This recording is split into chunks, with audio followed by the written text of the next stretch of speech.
Hello. Now we're going to look at how we can use tree diagrams and two-way tables as part of the tools for doing probability questions. So they allow us to see all of the possible outcomes much more clearly than we otherwise could. Even if we wrote out the sample space as a list, it wouldn't be at all as clear as a two-way table or a tree diagram. So we're going to look at them and how it is that we can use them. So we have spinner 1 and spinner 2. So the idea is you'd have a stick going through the center here and a stick going through the center here, and you could spin them around like a spinning top, and whichever side they landed on would be the number that you had picked, or the number that you had gotten. So two spinners are spun and their results are added. So here I would, in the exam, highlight this to me the second I saw this. Their results are added. So this is not going to be, I'm asked for a two-way table. This is not going to be a standard two-way table. This is going to be a two-way table where I add up my results. So if I got a 6 on the first spinner and a 7 on the second spinner, I'd be adding those two results together to get 13. So my outcome would be 13. So let's put this into practice. I want to have spinner 1 and spinner 2. So I'm going to lay out my two-way table and make sure I leave myself enough space for everything. So I'm going to put spinner 1 going up and down, and I'm going to put spinner 2 as my side to side. The reason for that selection is that there are more choices for spinner 2. It's often easier to have more options going side to side. So if you have a choice, it's often easier to write out a table that is longer side to side than it is up and down. But it's not a crisis one way or the other. So what are my options for spinner 1 and spinner 2? So I'm going to put my lines across here. Keep this as neat as you can.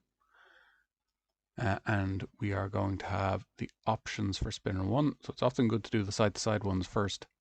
And this is going to be our options bar here. Make it a nice heavy line so we don't get confused. And we're going to have our options line going across this way too. So not terribly far down. And make sure that it's very clear to you that this is going to be our option. So this is the boundary between our outcomes and our results that we have here. So we could get a 2, a 4, or a 6 on our first spinner. And then we could get a 1, a 3, a 5, or a 7 on our second spinner. I'm reading these off of the picture that I'm given. So 2, 4, or 6 for my first spinner, 1, 3, 5, and 7 are my outcomes for my second spinner. Now the reason why I put those lines so heavy here is because we are going to be adding our results this time. I might actually put that in blue. We are adding our results this time. So as opposed to a normal sample space, so I'll write in what we would often write in, we'd get a 2 on our first spinner and a 1 on our second spinner. As opposed to writing in results like that, we're adding these two together now. So that has a consequence in that we're just going to have 2 plus 1 is 3. So we'd have 2 plus 1, there'd be 3 in here. You don't have to write these sums in, but just as a first example. So 2 plus 1 is 3. 2 plus 3, so 2 plus 3 is going to give me 5. 2 plus 5 is going to give me 7. 2 plus 7 is going to give me 9. So I need to make sure these boundaries are very well highlighted so I'm not getting confused between the fact that this is an outcome on spinner 2 and this is one of my results. This is one of my adding up my results of my two spinners. So I need to be careful that this boundary is very obvious to me if I'm doing a two-way table where I'm adding stuff up. Now, here I have 4 plus 1 is 5. 4 plus 3 is 7. 4 plus 5 is 9. 4 plus 7 is going to give me 11. 6 plus 1 is going to give me 7. 6 plus 3 is going to give me 9. 6 plus 5 is going to give me 11. 6 plus 7, we already talked about, is going to give us 13. So that is my two-way table done out where I added my results from my spinners. And I put a little plus in here to remind me of the fact that I'm adding. And if I see this in the exam, I'm going to underline it so that I don't forget that it's a different type of two-way table. I could also be told to multiply my results, or I could just be given no extra information, and then I'd be writing out my sample space effectively in here, my 2, 1, 2, 3, and so on. Now, once we've got our two-way table drawn out, we can now see all of the possible outcomes very clearly. These are all the things that can happen. I could get a 3, or there are 2 times I could get a 5, there are 3 times I could get a 7, there are 3 times I could get a 9, there's 2 times I could get a 11, and there's 1 way that I could get 13. So let's use that to figure out these probabilities. So what's the probability of getting a 7? Well, the probability of getting a 7 is going to be my wanted over my total.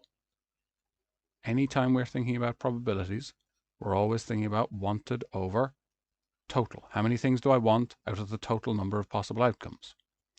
So I have the number of ways that I could get a 7 out of the number of total ways that things can happen, effectively the cardinality of the universe. So if I have, so for a number of ways that things can happen,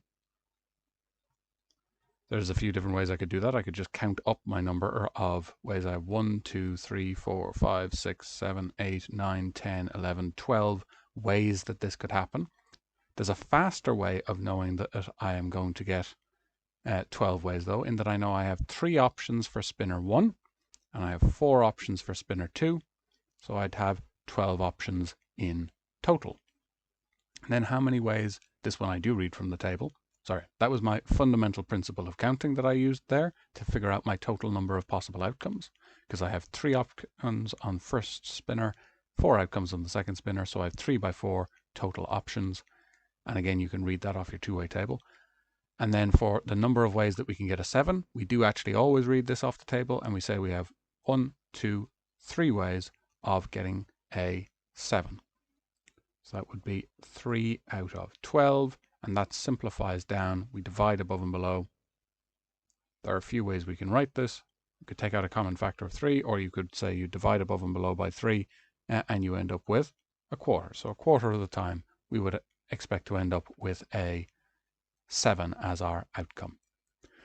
What's the probability of a 4 or less? So a 4 or less, how many outcomes meet that criteria? So probability of 4 or less.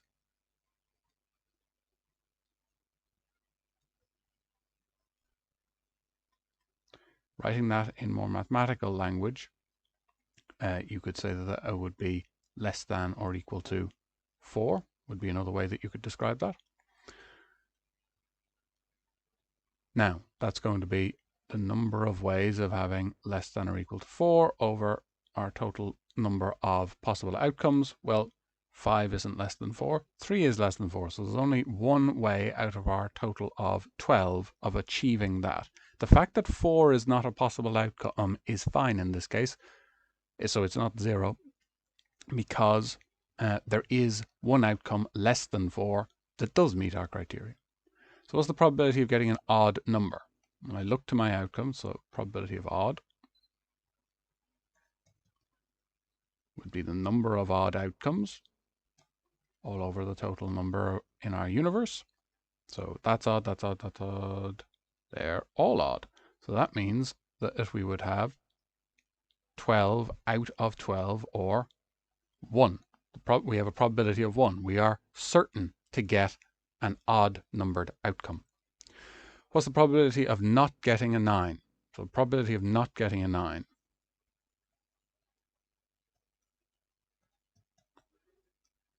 would be all the ways of not getting a 9 all over total number of ways in the universe. So we count up all the things that are not 9. 1, 2, 3, 4, 5, 6, 7, 8, 9. There happen to be 9 things that are not 9.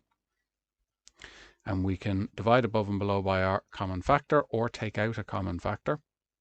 In this case, our highest common factor is 3. So we have 3/4 of our numbers are not 9. The other way to look at that is the probability of not getting a 9.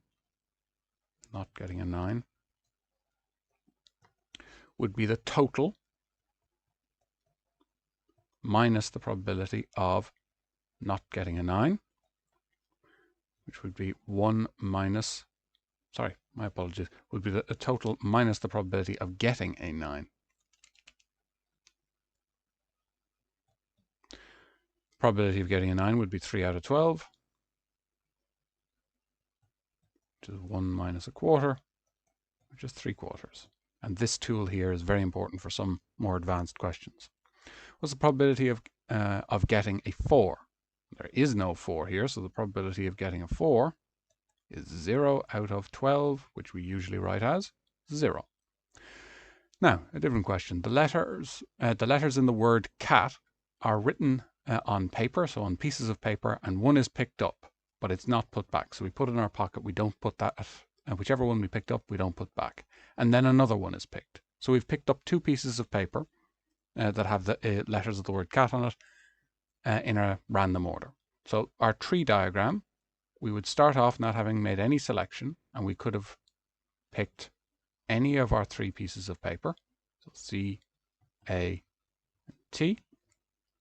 Now if we picked C the first time, so this was our first pick, this is our second pick. If we picked C the first time, there's only A and T left. Or if we picked A the first time, there would only be C and T left. And if we picked T the first time, there'd only be A and C left. So we could have gotten CA, CT, AC, AT, TA, TC. Those are all our different possible outcomes. So the probability of picking A and C in either order. So we can use this story now that we have in our tree diagram to see what way we could have gotten that. So we'd have gotten an A and then a C here, or we could have gotten a C and an A here. So that means we'd have 2 out of our total number of possible outcomes. So we have probability of A and C would be 2 out of 6, which you can simplify, common factor of 2. You can take out the common factor, or you can divide above and below by 2, and you get third. And the way that we got you can count up your total number of elements in the universe, or you can say that's going to be, we had 3 options the first time, 2 options the second time, so we have 6 options in total from our fundamental principle of counting. That's the probability of picking a T the second time. Well, again, this is one of the real strengths we can see with our tree diagram. We're not interested in the first time we picked. In the second time we picked, well, we could have gotten a T there, or we could have gotten a T here. We couldn't have gotten one here. So there's only 2 ways that we can do that. So we're actually going to end up with 2 out of 6 again. Probability of T the second time.